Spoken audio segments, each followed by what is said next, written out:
Hey everybody, welcome to the Feed Your Soul with Kim podcast. I am here with Chris Dyer and let me see. She is inspiration. Like I know her from a mastermind group, so I'm glad to help you all get to know her. And what she says about herself is she says, "I love to inspire women by creating safe spaces to teach and model that wellness looks like in life and business. Her perspective is holistic in nature and examines all the dimensions in which we live." Now, that I'm looking forward to talking to her about. She says there is abundance everywhere and that we are divinely created to be able to handle life and the challenges that are part of our path. So here's another piece of the quote, which I find interesting too. She said she works with Gen X women and a few good men who are her specialty and her lived experience. She says, "We have much programming and unlearning from decades of traditional and conventional thinking that does not always work for the 20th century person." Hallelujah, because you got that. Chris, welcome to the Feed Your Soul with Kim podcast. Is there anything I missed that you wanted to tell us about who you are? No, and thank you for the refresher because it's been a while since I sent that. It's like, Yeah, wow, that's pretty profound. I need to go that was back and good. I need to repurpose that. I'll send it to you. Awesome, thank you. No, it's a privilege to be here. So thank you, Kim. Well, we love talking to people with lots of interesting perspectives. And we've been moving this year into talking about mental health, mental wellness, energy, all the things. And I love that this is where you come from. So I'm looking forward to talking to you. So what one of the things I saw was you said you wanted the a focus to be about understanding how our energy affects everything in our lives, including our current state of health and well-being. So I want to know, how does our energy affect everything in our lives? I don't know. I'm looking forward to hearing what you have to say. Yeah. So my background, and I'm very, very comfortable with, was the physical body, human anatomy, physiology. I was a science geek. I loved biology, loved chemistry, loved all the sciences, and that's my lane, that's my zone of genius. And so I worked in healthcare. I was an X-ray tech, which I have some tongue in cheek. I like to say I have X-ray vision, which in the physical sense, I knew what a healthy body looks like, and I also know what a deconditioned body looks like, right? Just because Yeah. I have that visual knowing of the diagnostics and the tools that are used in the healthcare setting. And then, of course, anytime a patient would come in, you'd have the correlation, the physical symptoms or what somebody would describe, pain or whatever that's going on, and then you see the result and how it shows up on the inside of the body. Um, well, as we know, people can look healthy and fit, but there could be things going on inside their body that aren't showing up, right? They don't have pain, or sometimes even, and this is beautiful, where having that trained eye and also intuition is, I want to kind of like take the role of a radiologist. A radiologist could say, looking at X-ray, and if the patient was saying, my pain is in a certain spot, and of course, the radiologist is going to focus on that certain spot, but the radiologist is going to zoom out and look at the full picture, and Hmm. they're actually going to see maybe referred pain. Maybe there's actually a different site in that picture of the cause of the pain. And so there's not always correlation and causation, but there could be some referred things going on that are creating the sense of dis-ease, discomfort, or pain in wherever it's showing up in the body. So, So the body sometimes shows, like if you say, ouch, or this part hurts on the x-ray, you could find it in that spot. Or sometimes it wasn't in that spot, it was somewhere else, but it's just right. affecting that spot. Right, exactly. For instance, I'll give a perfect example, Yeah. a real lived. So, for instance, a chest X-ray. Somebody's coming in, maybe they're short of breath, whatever, and you do a couple views of the chest. You do a front, and then you do a side. But what's interesting is when you're doing the whole chest, you're getting the whole upper thorax, basically, right? You're getting the Okay. shoulders, you're getting clavicles, you're getting spine, because all of those bony structures, even though they're just looking at the lungs primarily and the heart, the Yeah. size of the heart in relation, you Yeah. get these bony structures also. So one case in particular, somebody was coming in with some shortness of breath, they're having some discomfort, and they were just kind of spitball looking for whatever could be the cause, and we're thinking that, okay, there might be something going on. It could be tuberculosis, it could be cancer, it could be a lot of things that show up on a diagnostic x-ray. Yeah. Well, what ended up happening um, is that it was actually in his shoulder. This person came in for a chest x-ray thinking there was something going on in the lungs. He actually ended up having cancer in his shoulder, right? So it showed up way in the the top of the lungs. But a trained eye, if you were just looking at the lung tissue, you would Oh. miss something. So you have to zoom out and look at the whole picture and evaluate everything, right? There's more, what is the cliche? There's more that meets the eye or something More like than that. what meets the eye. Yes, yes. Exactly. So Yeah. when you introduce me as being a holistic type of practitioner, our lives are multidimensional, right? We have other dimensions that don't get talked about. Mm-hmm. So coming from healthcare, coming from being in the fitness world, being a health and group fitness exercise coach, a personal trainer, health coach, that's a very physical world. That's the 3D, that's what we can touch and see. Right. Well, and yet what makes a bigger impact on the external world that we can see is the internal world that we can't see. Mm-hmm. And that's where the emotional and psychological and spiritual dimensions come into play. And all of these exist within all of us. And some of those dimensions have just been ignored, turned off. Mm-hmm. And when we're kind of living a flat life, our life doesn't have any color, it doesn't have Mm-hmm. any joy, there's no enthusiasm. More than likely, some of these different dimensions have just been quieted or suppressed or repressed. Mm-hmm. And that's when we start looking for solutions outside of us. Mm-hmm. We're looking for something to take away the pain, or we're looking for something outside of us to give us joy or to even feel love, Yeah. because we've been allowed to disconnect from ourselves Mm-hmm. in a very noisy world. Yeah. We've been conditioned and programmed. So it's like what I think I hear you saying is that we we might either look inner or outer, but we always look for the fix outer, Yes. right? It could be emotions. What did you say? You said we're living a flat life. Yeah. Wow. That I wrote that one down. That was powerful. Like a flat, I mean, Three-dimensional. I could Yeah. see that, right? Or we have a physical something going, the lungs are hurting. And like, what do we look to? External, Mhm. whatever that might be.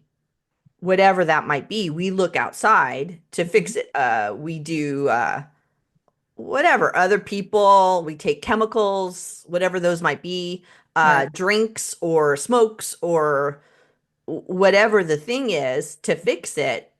But then you're saying that's not It's really not where always it's the at. case. There's always something deeper and inward, Yes. right? And so those additional dimensions, right? The physical is the three-dimensional, what we can see and touch, what, science can explain. It can be reproduced, right? It Yeah. can be proven and confirmed time and time again. Right. The We can internal see it. dimension, you can see it, yeah. And people are, the cliche, I won't believe it until I see it, or, believe it first and then see it rather than see it first and then believe. So belief first so that you can see. Yeah. Um, and So that's actually, I remember, I don't know if you know Wayne Dyer. yes, He would say that is like he said it's not when you what's the quote when the quote is when you see it you'll believe it, when I see it I'll believe it. It's like no, when you believe it you'll see it. It's exactly what exactly. you're saying, right? It's Yes, that no, it's the other way around. You have to believe it first to then see it. right, right. So, and we actually have an energetic field also, Mhm. which is an auric field, Mhm. which goes into you were very curious about how our energetic state affects our physical external state. Mhm. And a couple of tools that I've used, David Hawkins' chart, vibrational chart, which is very well known, very well published, and very much shared through psychology space, through physical science space, even through health and wellness. Mm-hmm. Um, our energetic state, our vibrational state on that chart also correlates to the emotional wheel that a lot of therapists and psychologists use. And so our energetic state is asking the questions in a certain situation. Mm-hmm. How am I really feeling? Because Mm-hmm. people are discouraged from talking about their feelings Mm-hmm. and emotions. We've been taught that they're scary or they're dark or you don't want to talk about that or share that out in public or you don't want to air your dirty laundry or whatever, but it really isn't dirty laundry. It's just like, no, emotions have this energetic spectrum and we've been taught to ignore it Yeah. because, Interesting. One of the first things I say to people that you've got to notice it first. I think that's what you've got to notice it. Like, what is it? I'm feeling sad or depressed or whatever. Like, you notice that, and then you move out from there. I think that's what right. you're saying, right? You have to start, and that we're not, in our society, we're not encouraged to do that. We're actually discouraged. Well, and our attention is our most valuable asset. Tell Our me, our attention, attention is our most valuable asset. our attention and our energy are our most valuable assets. Uh-huh. And going back to, how we are, the current state of where we are as a human race in our society, and particularly in America. Mhm. Um, and I think a lot of countries are becoming more Western influenced, right? Yeah. And it's not good or bad. It's just let's be neutral about it and just pay attention. What's really It's going not on here? balanced with where they come from. It's not balanced. It's just Not. the Western, we're not very balanced over here in the States. No. And I'm very careful to keep the vibration high. I don't use words that invoke fear or shame because Hmm. that's not where I want to come from. I want to keep the conversation elevated. I won't ever drop it to where people can speculate and right. I don't want to create that environment at all. I just like to sit back and look at the whole picture and look at what's been going on for the last 100, 200 years. Look at how Yeah. look at how we've changed. Look at the addition of technology, Yeah. you know. It's Um, going very fast. That in yeah. my lifetime, in your life, like it's gone fast. Could you tell me like there are some people that don't, I think I understand what you mean by energy. Like, could we break it down a little bit? Like for anybody that's listening that goes, I'm not sure I'm buying all this. Like what is energy to if it affects everything in our lives? Like how because like it's not like the we can feel it, touch it, but what is that for you? It is energy is very closely tied to emotions, and that's the best way that I can explain it, which is why I mentioned the emotional wheel, because it has like 180 different emotions. Hmm. And obviously some emotions make you feel sad or angry or shameful, right? And those would be the lower vibration or lower energies that go Yes. along with those emotions, right? Yes. Okay, so because I'm a science nerd and a geek, I like to think of a pH scale where water is neutral, water is acceptance. Water Okay. is neutral, meaning that we're not judging this is good or this is bad. We just Right. accept things as they are. And that's a great starting place. And then courage is right above that. When we enact courage, we know we have the power of choice to change our circumstances, to think, what would we rather have? What would we rather believe? Because all Yeah. possibilities exist. And yet it's our energetic state of where we happen to be at a certain moment in time that actually creates the trajectory of the direction that we go. If we're always living in a negative space and we're always dipping down low, which right? I mean, I think of anger as being very acidic because, right, on the pH scale, the lower we Sure. go, the more acidic it is, Okay. right? Can you imagine when you feel angry, how that just eats you up from the inside out and it just festers and we Yeah. don't know how to express it. And anger is among many emotions that actually affect the chemicals and neurotransmitters in our brains and those hormones that create pain and stress in our body. And a lot of people are very familiar with anger and angst and carrying around this, and it's an energy. And a lot of people Mhm. are stressed.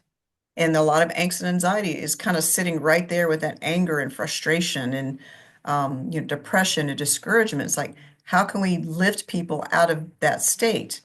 Yeah. So, what's the opposite of an acid? It's a, A base, oh, right? I'm not a science geek. It's okay. Well, I mean, think of an acid. You would pour a base on it to neutralize it. Oh, So okay. Something how to do we neutralize. neutral, Okay, got it. how do we neutralize anger? How do we bring it back up to acceptance with just like, wow, okay, Mhm. that happened. How can I not let it lower my Yeah. energetic state?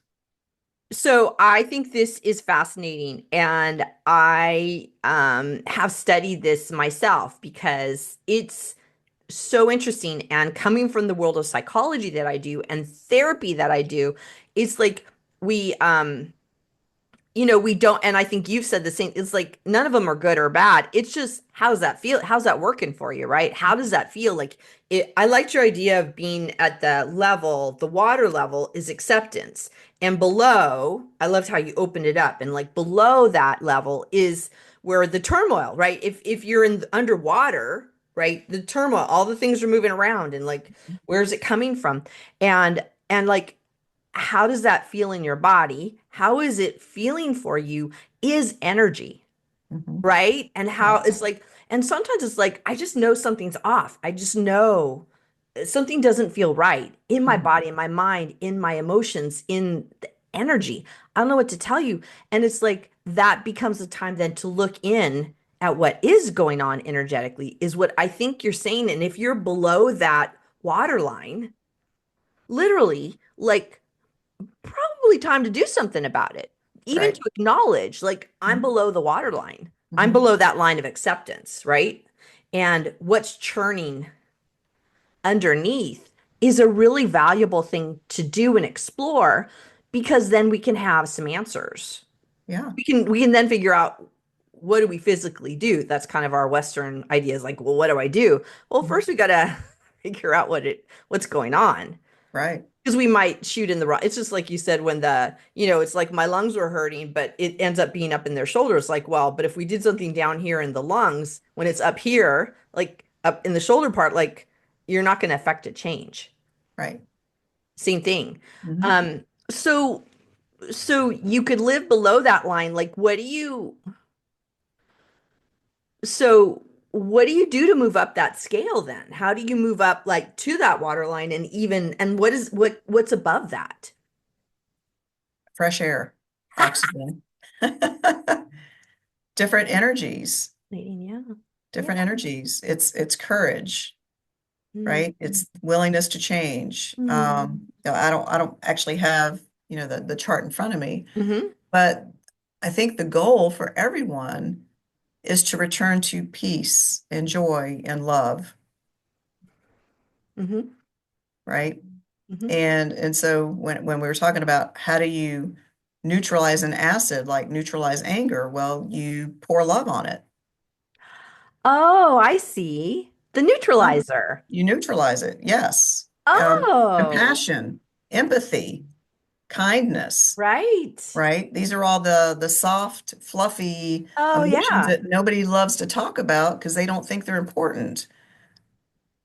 Well, we They were seem very airy and kind they of very like, they just seem airy and fairy, and yeah, yet yeah, yeah. they're very necessary. And They're sometimes we necessary. can't see these attributes in ourselves anymore because we are underwater. We are struggling and we think we're alone and we don't know how to ask for help because we've been actually conditioned to do it on our own, Yeah. especially women that are in middle age, right? Yes.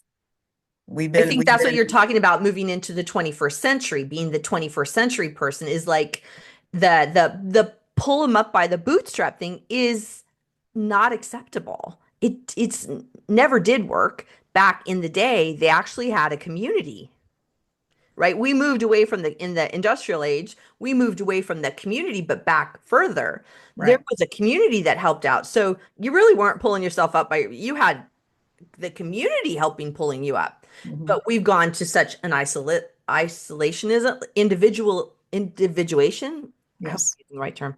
Um, but you know what I'm talking about, where it's individual and you're talking about, uh-oh, this is a problem. Energetically, it's a problem. Well, it is. And as humans, as a species, we're meant to be connected Mm, and mhm. in collaboration with Yeah, community. yeah. And yes, to your point, we are becoming more disconnected through technology and as you said, industry, um, and communities are broken apart, but also families are broken apart. Yeah. Even the family unit being distracted with technology and television and kids and feeling it's all this programming that we think we have to be doing all these things. It's interesting to me that I come in my history as a therapist. I have a long history of working with people around substance abuse and substance dependence. And it's interesting to me to watch what's going on in our society and how close what's going on with the device is just like I've seen in chemical dependency in terms of I can't live without it. Where is it? You know, people, kids cry without it. And it's interesting that we've gone to that extreme with it and that it's taken over who we are and kind of moved, I think energetically, it has moved us off of our center spot. Yeah. Yeah, But you know, I want to keep coming back to the energy because I feel like I've left some open space there. go for it. Well, unpacking the stories from the past to pay attention, um, we get to ask ourselves these questions, and curiosity is actually a superpower. That is one of the components of healing, along with get some support, therapist, coach, books, teachers, mentors, get some help. Feeling like you're drowning alone is a Mm-hmm. very miserable experience, and I know that I've been there. Mm-hmm. And asking for help was the first Mm-hmm. key for me to step out of that abyss, that emotional abyss that I had lived in most of my life, even into my mid 50s. Um, but that was the most courageous act of love that I gave myself, was asking for help. Yeah. Can I go back for a second? You sparked my mind. What you said that curiosity, that you have to embrace curiosity. What do you mean by like how you pull out of it is being curious? What does that look like? If there's something unsettling in your soul, and when you say feed your soul, we're going to pull it right back in there. Yeah. Feeding your soul isn't about your anatomical stomach. You're hungry for more. You know there's more, and you just don't know how to put your finger on it. You know that you're made for more. You've been going through the motions. You've been on this merry-go-round that keep these self-repeating loops, and we keep coming back to the same place, and we're not moving forward or we're not progressing.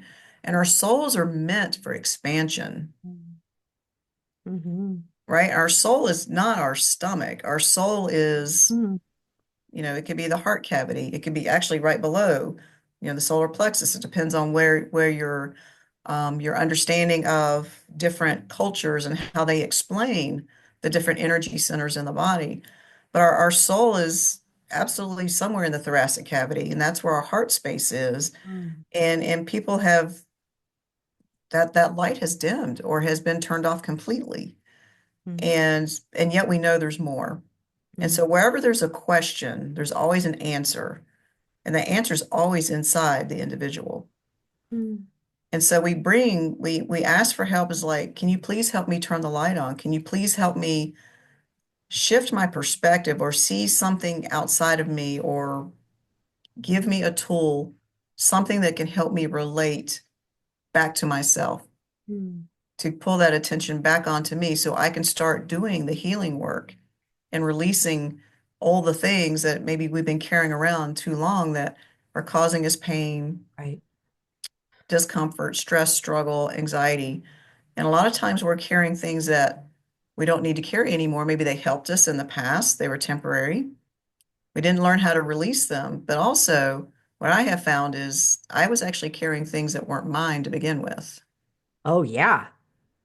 So getting Oh, super yeah. curious, right? When we get where Yes. we start asking those questions, and then we get to check all of our biases, our prejudices, our thought processes. When a thought enters our mind and we're thinking like that doesn't sound like me. That's not who I want to be, Mhm.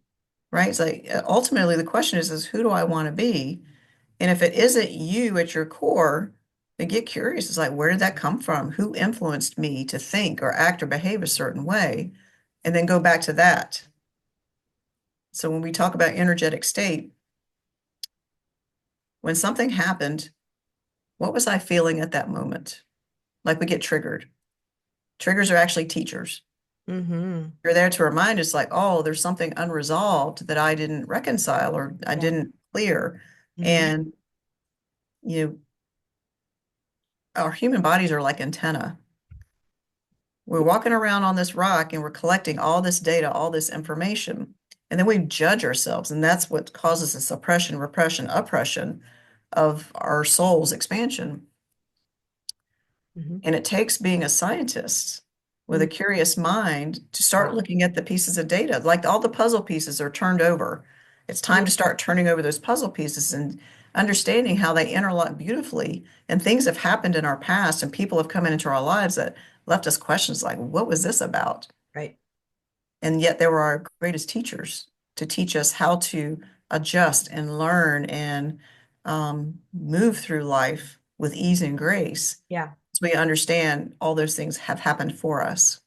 You just told us a lot of things, and I wonder that can you break down like a couple of the primary tools that you think, because you said something about the tools and like, can you give us like if we could just leave with like a couple of things going, because you just gave like with nuggets, like there are quotables in everything you just said, Chris. Like, thank you so much for what you're talking about Mhm. because you have so many quotables right now.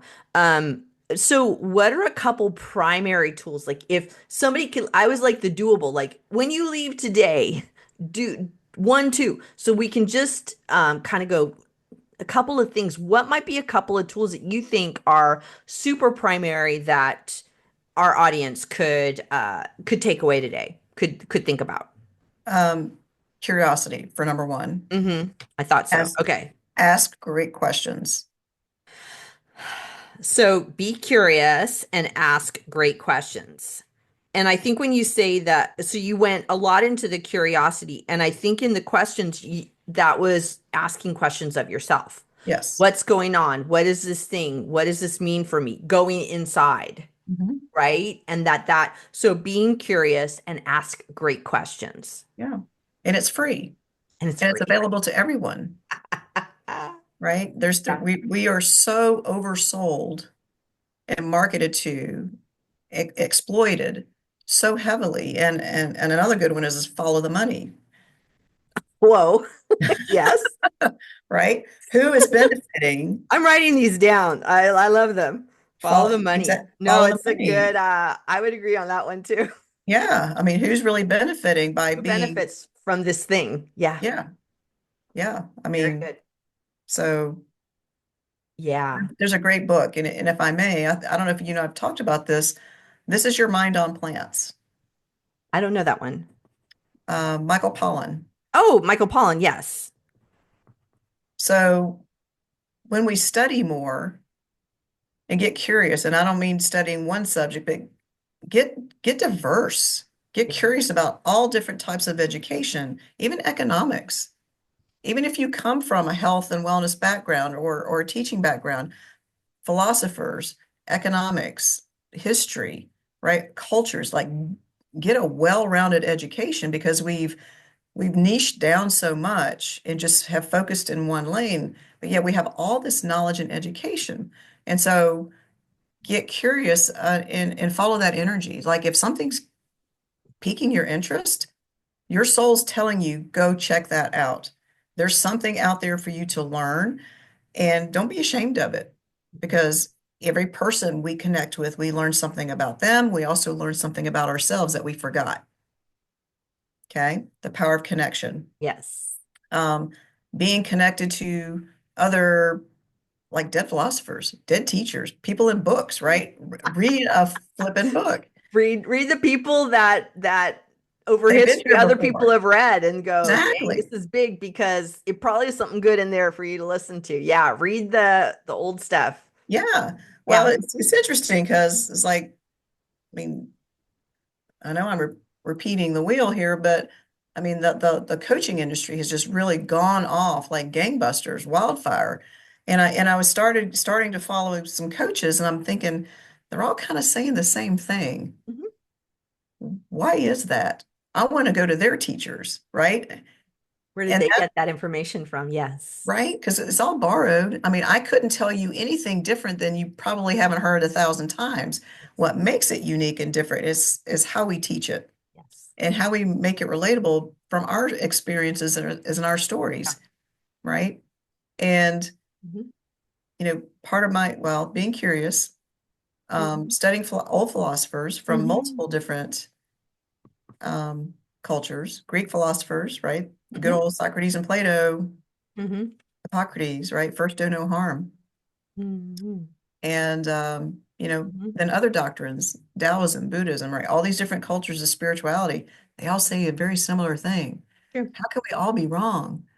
Why does it have to look like just one thing? Yeah.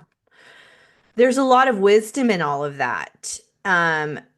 And I like the idea of like where did it all come from and like let's start connecting back with that because the philosophy over the ages, the ones that have stuck true, is like, what did they say? And then the current people have a version of it, but then what's my version of it?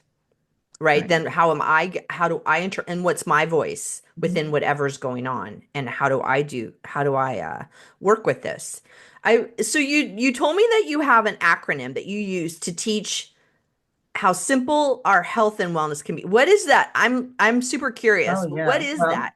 um, this came to me a couple years ago, and we're all trying to brand ourselves and come up with something that sets us apart and makes us unique. But I was thinking, and I don't have, well, it was just divine download. I'm just going to say, We're talking about energy here. We're all friends. Like yeah, yeah, we get yeah. that. Simple is the new sexy. And the body really is a magnificent organism. And when we give it exactly what it needs, it will do its job, right? We were Hmm. given the ability, our bodies were given these abilities and all these multiple systems working together beautifully. True. We live in a society of excesses. We've been conditioned for the excesses, and we've been given our body things that are actually toxic to the body, whether it's food, nutrition, right? Different types of whatever. Again, I'm going to keep the vibration high on the conversation. Well, I know, but no, but people put, but it is also like, what are the pharmaceuticals? What are the street drugs? What are the things over the counter? What are the things, the food things that like don't, like, it's like, how, you talked about that thing of like checking back in. Are Yeah. you checking back in? And there are a lot of ways to do that. That how the checking back in on how's that working? How does my body feel with this? Yeah. And is this keeping me, above that Mhm. waterline, Yeah. right? I mean, But it's important to ask that of ourselves. yeah. I went back to the very first day I was on this planet as a baby, as an infant. Yeah. And I got really serious about um all we are is love, and that's all we want. Hmm. We want attention, we want our needs met, and of course we're dependent on those needs being met until we're old enough to take care of those needs. Hmm. We weren't born to be dependent on an external substance. Hmm. We weren't born to be addicted to anything. Hmm. We were born with these human bodies that just needed basic things. And so that's where the acronym comes from, Hmm. OWNER. And that's where if we can return to these basics, common sense that we learned in eighth grade health and PE class. O is for the oxygen. Oh, wow. Okay. The power of our breath Yeah. is the only thing right? And it's free and it's for all of us. And our brain can only survive for 4 minutes without it. And it It is calms down our nervous system. It yes. literally is the key to calming down your nerve, calming down the dysregulation. Go to the Mhm. breath, go to the breath, go to the breath. Go with the breath. Yes, Absolutely. And it's free for everyone it's free. as long as you take care of your lungs. Yeah. And the W is water, the second most needed, necessary Yeah. compound. Water's a Yeah. compound. I was going to say elements, like, nope. Scientist. Um, the body can only survive for about 4 days without water. The body doesn't need caffeine. The body doesn't need wine. The body doesn't need soft drinks. The body just needs clean water. Clean water. Clean water. Correct. Yes. Yeah. The N is nutrients, vitamins and minerals, Mm. and eating real food, which most of the food that we eat now isn't, it's processed, Yeah. adulterated. Yeah. That's another conversation. So, getting real clean food Correct. that's not processed, Mm-hmm. that's a priority. And teaching people how to shop the perimeter of the grocery store. That's where all the real food is. Mm-hmm. Usually everything in the middle is something processed. Mm-hmm. And that Yes. actually comes back from my personal training days. It's like shop the perimeter of the store, Up the perimeter. That's what right? I know. Yeah. Yeah. No, it's true. The E E. is, what do you think E is? Environment. No, Ah, dang. Energy. no. Okay, then I'm at a loss. This is very basic. Remember, I wanted to keep it super basic. OWNER, oxygen, water, nutrients, exercise. Oh, okay. Or for people who are exercise adverse, I use explore your options for movement. I call it move. I call it movement. Just whatever. We're in a physical body. We gotta move. We gotta move. We gotta move. Explore, yes. I whatever word fits for you. You gotta move the body. You Well, got. again, coming from personal training, some people didn't like that word. It's like, okay, well, let's find another word that means the same thing that gets the result we want. Well, Move in your my body. experience with diet culture, which is a lot of what I talk about with clients, is with binge eating, is about that exercise got co-opted by the diet industry, and we connect it completely with diet food and being on a diet. And so what I like to do is let's disconnect it. And like, how do we move our body? We are physical beings. We have to move our body. This is what you're talking about. Ex ex oxygen, water, nutrients, exercise. It's like we're in a physical body. How are we going to make that work? Well, and actually, exercise or movement is one way to move that negative energy out of the body, True that. right? Yes. So I It teach a is lot one way. about I that. mean, that is a tool Mhm. for getting the expression out. If there are no words, it's like, what's the movement that's necessary? Do Yeah, that. yeah. Go for a walk, Absolutely. dance, wiggle in your chair, whatever. True. Wiggle your fingers and toes. I mean, you use what you have and focus on what you can do. Because Yeah. everybody comes with a different set of limitations, Hmm. but there's always something we can do. I mean, there's plenty of stories on the internet of quadriplegics Hmm. who self-express through different ways and means, right? True. So, Yeah. Find your way. yeah. And And what's the R? The R is the most underappreciated, underutilized part in any fitness regimen, Rest? rest and recovery. Yes. Yeah, I always thought it was kind of interesting how he'd go to a 60-minute class Yeah. and at minute 58, oh, it's time to stretch and rest before you run out the door to your next thing. Hmm. When the body is going through grief or loss or, something traumatic has happened, nobody can tell us actually how long the rest and recovery period takes. And True. so removing the shame True. from that, and Yeah. particularly as very driven women, we've been conditioned to ignore our needs and just get up and go and take care of other things and go to the job, right? We've had surgery. Oh, how quickly can you heal so you can get back on your job? And sometimes we've just been conditioned to be goers and doers instead of how are we treating ourselves? Well, and the rest and recovery is it's interesting. I used to go to a gym where oftentimes we would go up right to the hour and they'd say, "Okay, peace out, go ahead and go and do your cool down at home." It's like, wait, why can't that should it's this kind of we have to spend 50 minutes, first 10 is getting your heart going and then 50 minutes of the workout and then do your rest and recovery at home. It's like, well, but I thought that just doesn't fit. Like, we actually need to train ourselves. Like, how do we recover? Like, that's part of the process is like, how do we start to recover? How do we start to rest? Because we've been encouraged to not Yeah. rest. It is the most neglected part of our days. I would And agree. that's not including sleep. Sleep is a given, Yeah. and a lot of times there's a lot of heaviness going on in life. We're juggling a lot. We're not giving ourselves Yeah. time to recover in between. Do you remember the book, The Four Agreements? Yes. And so Don Miguel Ruiz, he uses the word sin, not in a religious context, Hmm. but in a spiritual context. And sin is to go against oneself. Hmm. Okay. Hmm. So if your soul is asking for more and we don't honor that or get curious and start asking ourselves, what is it that my soul is seeking? That's a form of neglect. Hmm. And I actually took that word SIN and created an acronym. Hmm. Sin is actually self-induced neglect. Self-induced neglect. I like that.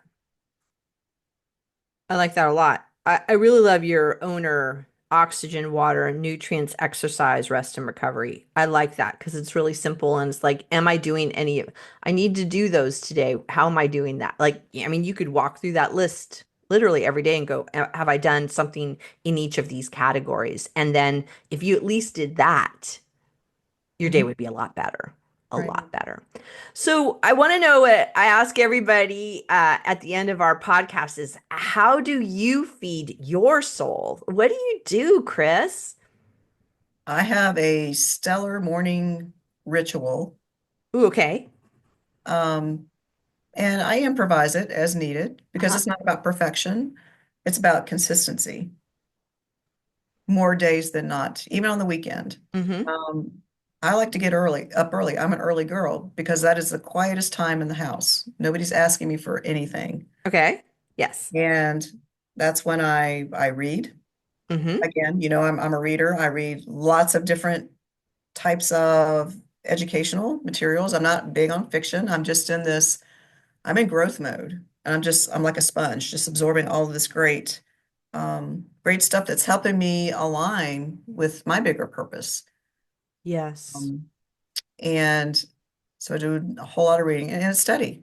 I call it study time. It's no different than if you were paying thousands of dollars to go to take a college course or online course. Again, Yeah. libraries, books full of amazing teachers. Some still not with us, right? Well, not on the planet. Yeah. Um, So really some getting up writing. early and spending time reading and really getting that information. Well, it's the stillness, Stillness. Mm-hmm.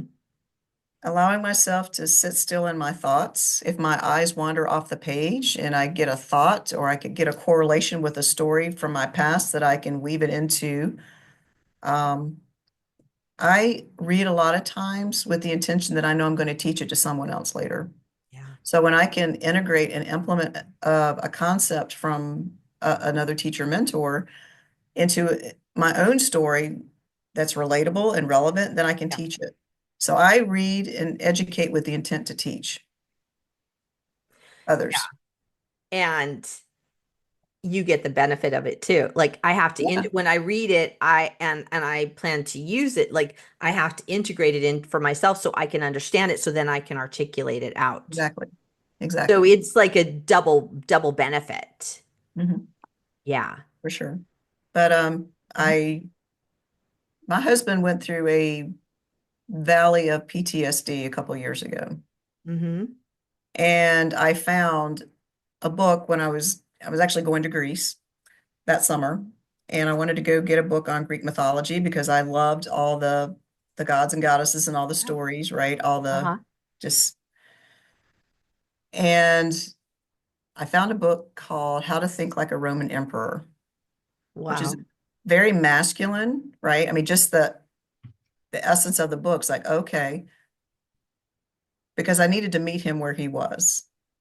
He wasn't ready to hear about love and light and spirituality. I could meet him where he was and give him something that he could recognize that he's not alone, that all people at all time have these circumstances that they go through. And Mm-hmm. how do we come out on the other side determines how we thrive and survive in life.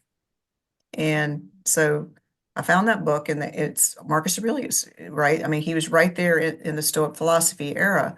And so he and I have been very consistent, avid readers of Stoic philosophy since, I mean, almost 3 years. Wow. And it's even allowed me to um, rebuild, and I call it like a reconstruction zone. Mm-hmm. Like you have bricks of your life that have been components of your life that maybe got cracked or broken. Mm-hmm. Stoic philosophy is a great foundation to rebuild those blocks so they're more solid. So you have a foundation of who you are and how you want to show up. It's Mm-hmm. great for leaders. It's great for parents. Mm-hmm. It's great for business owners and people who really have a desire to show up as, of course, the four pillars are courage, temperance, wisdom, and justice. Mm-hmm. That's it. Um, as a grown adult, it took me a long time to get there. Yeah. I wasn't emotionally regulated up until a couple of years ago. It takes doing the work. And I appreciate you being on here today, Chris. Like, I think anybody could come into this podcast today at any point and get really good nuggets. Like, there are a lot of standalone topics that you brought up today, and I really appreciate you coming in and doing this because, like, it's clear to me and I think to the audience that, like, you've done a lot of work and you've read a lot of books, and so you've had the life, you've read the books, you put it all together for yourself, and you put that together. And I find this conversation has been very dynamic and enlightening. I have my own takeaways. So, like, I mean, I literally been writing. If anybody sees me looking down, like, I've been writing what you've been saying. So I really appreciate what you've been talking about, and I look forward to hearing what people say their takeaways are. Mhm. Um, we have a giveaway for you, is that for people to talk to you more and to get to know you and to have conversations. It's connect with Chris Dyer, Dyer.com. We'll link it in the notes so that they can know to contact you. Um, so I think that's the best thing, is that you have so much to offer that I do believe the right and perfect people are super going to be really attracted to this message. Well, it's not just for women only. It's for everyone, It's for everyone. right? I mean, healing is not just for women. It's Hmm. also our men need also the opportunity to recover, And I rest and like your recover. story about your husband. I think that's was really powerful. That really meeting him where he's at and helping wasn't isn't the right word. Being there and just being open, right? I'm not making him. I'm not encouraging him. I'm just being there with him through this, you know, probably dark with PTSD. It can feel very dark. And Yeah, like being there in that and then having this offering of, I don't know, I had this idea, this thing sounds interesting. And he gets to take it or not take it without you having to have him do it a certain way, I think is beautiful. And men need more of that, or an opportunity for that yeah. when when it fits for them. Well, So he's not he's just for women. evolving on his own, and as things haven't changed much, right? Boys mature later than girls typically, and I think I think men have been programmed to be a lot in their pride and ego, and so I think it's going to take him a little more time to finesse that out for himself. But all I'm here to do is to support and hold the space. Cool. I love that. I encourage anybody take Chris up on her offer, connect with chrisdyer.com, have a conversation with her, see where there's a match and how she might help you. This has been a fascinating conversation, Chris. Thank you so much. And I appreciate you and I appreciate your willingness to really give a lot of very powerful, powerful information. Thank you. So thank you. And thank you for everybody listening on the Feed Your Soul with Kim podcast. I look forward to talking with you guys next time. And look up Chris because I think you'll get a lot out of talking to her. Thanks, guys.